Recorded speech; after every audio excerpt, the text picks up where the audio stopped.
ऐसा है कि टैग किसने, भारतीय जनता पार्टी ने कोई टैग नहीं लगाया। वो तो सोशल मीडिया पे मैं भी देख रहा हूँ, जो सच्चाई है वो जनता के सामने है। और जनता क्या होगा भविष्य का, मुझे इसके बारे में ज़्यादा कुछ नहीं कहना है। बस मैं तो ये कहना चाहता हूँ कि जनता के सामने जो चीज़ें हैं वो है। बाकी भारतीय जनता पार्टी ने कोई किसी के ऊपर आरोप नहीं लगाया। वो तो खुद के, अगर कोई ऐसे लोगों से संबंध होंगे तो हमें तो पता नहीं है, इसके बारे में मेरे को पूरी जानकारी नहीं। आप क्या देखते हैं उसको, जो आपने देखा सोशल मीडिया पर? अगर सोशल मीडिया पे जो सच्चाई है अगर वो है तो निश्चित रूप से मुझे इससे ज़्यादा दुख नहीं हो सकता कि इस प्रकार के लोगों से मुझे लगता है कि संबंध रखना किसी भी व्यक्ति के लिए जो देश को तोड़ने वाली ताकत है तो उसके लिए दुर्भाग्यपूर्ण है। अब उनके तो बोल चुके हैं, आज से 3 महीने 4 महीने पहले ऐसे मौर्य बोले कि अब आने वाले कई सालों तक मैं सोचता हूँ कि वो इस इंतज़ार करेंगे कि मौर्य है कहाँ। तो इसलिए मुझे लगता है कि या तो भारतीय जनता पार्टी और नरेंद्र मोदी जी की सरकार केंद्र में बन रही है और यहाँ पर राजस्थान में 25 की 25 सीट भारतीय जनता पार्टी की आ रही है।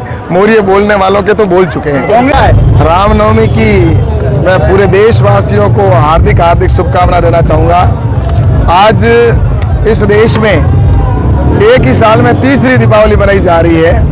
एक तो जो हमारी दीपावली और दूसरी 22 तारीख को भगवान श्री राम का जब मंदिर की आदरणीय प्रधानमंत्री जी के कर कमलों द्वारा जहाँ पर प्रतिष्ठा हुई थी उस दिन, और आज रामनवमी का जो धूमधाम से पर्व मनाया जा रहा है, ये निश्चित रूप से आप देख रहे हैं जिस तरह का उत्साह है लोगों में, ये निश्चित रूप से दर्शाता है कि हमारे जो भगवान श्री राम आराध्य देव हैं वो हम सब के आराध्य हैं। और मैं भगवान से प्रार्थना करता हूँ कि इस देश में खुशहाली हो, समृद्धि हो और भारत विकसित बने हमारे प्रधानमंत्री नरेंद्र मोदी जी के नेतृत्व में, और हम सब मिलकर अपने देश को विश्व गुरु बनाएं। ऐसी में आज यहाँ पर रामनवमी के अवसर पर देशवासियों को बहुत बहुत शुभकामना और बधाई देना चाहूँगा। 26 अप्रैल को चुनाव है, यहाँ त्रिकोणीय मुकाबला, कैसे देखते हैं आप? ऐसा है कि आप सब देख रहे हैं कि सभी राममय हो चुके हैं लोग, भगवान श्री राम के प्रति जो श्रद्धा है और नरेंद्र मोदी जी के विकास को देख रहे हैं। प्रधानमंत्री नरेंद्र मोदी जी ने तो देश में विकास कराया है, और जो यहाँ बाड़मेर जैसलमेर में जो विकास हुआ है, इसलिए नरेंद्र मोदी प्रत्येक व्यक्ति के दिल में बसे हुए हैं। इसलिए मैं सोचता हूँ कि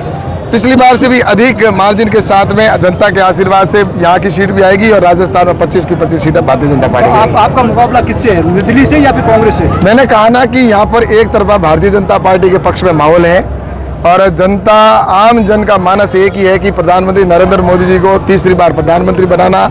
और यहाँ से भी निश्चित रूप से मैं कहूँगा कि जो माला पिरोई जाएगी 400 की, उसमें बाड़मेर जैसलमेर की माला जनता के आशीर्वाद से यहाँ भी माला के अंदर एक मन का जरूर होगा। रविंद्र सिंह भाटी का एक आरोप है कि भी जब तक मैं बीजेपी का समर्थन मांग रहे तब तक ठीक था, आप मेरे ऊपर टैग लगा दिया देशद्रोही का।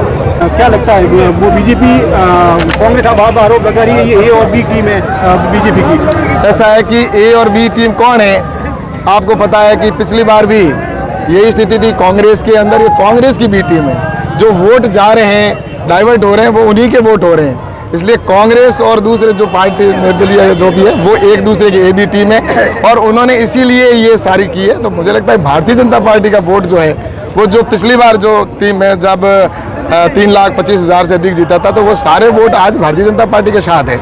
इसलिए ए बी वही है और वही एक भी का दूसरे के ऊपर आरोप लगाते हैं। मुझे लगता है जनता ने आशीर्वाद प्रधानमंत्री नरेंद्र मोदी जी को देने का ठान लिया है और निश्चित रूप से कमल के फूल पर वोट देकर यहाँ से जीता कर मोहन सिंह डोटासरा का एक बयान है कि यहाँ बाड़मेर में मौर्य बोलने वाला है और आगे भी इस तरह की बातें कर रहे हैं, उनके और ज्यादा आगे बोलते रहे। कांग्रेस का आरोप है कि यहाँ पर पिछले 10 सालों में कुछ भी काम नहीं हुआ, कैलाश जी ने कुछ भी नहीं, पिछले बातें की है। आप मुझे बताइए, नरेंद्र मोदी जी ने जो काम किया, जनता मोदी मोदी कर रही है, बच्चा भी मोदी कह रहा है, बुजुर्ग भी मोदी कह रहे हैं, महिला भी मोदी कह रही है, युवा मोदी कह रहा है। तो मोदी जी ये काम है वो मेरे खाते में नहीं जाएंगे तो किसके जाएंगे? मैं सांसद हूँ, इस नाते जो भी केंद्र सरकार के काम हुए हैं वो निश्चित रूप से मैंने करा है। इसलिए जनता को अच्छे से पता है, ये सिर्फ विपक्ष का लोगों के ऊपर आरोप लगाना। अगर राज्य सरकार के जो अगर काम होते हैं, क्या विधायक उसका क्रेडिट नहीं लेता है? विधायक करवाता है। तो सांसद केंद्र के नरेंद्र मोदी जी के जो काम है वो सांसद के ही खाते में आएंगे। इसलिए जनता मेरे साथ है, ये सिर्फ विपक्ष का एक निराधार आरोप है और जनता अच्छे से जानती है और इसीलिए जनता नरेंद्र मोदी जी के साथ है।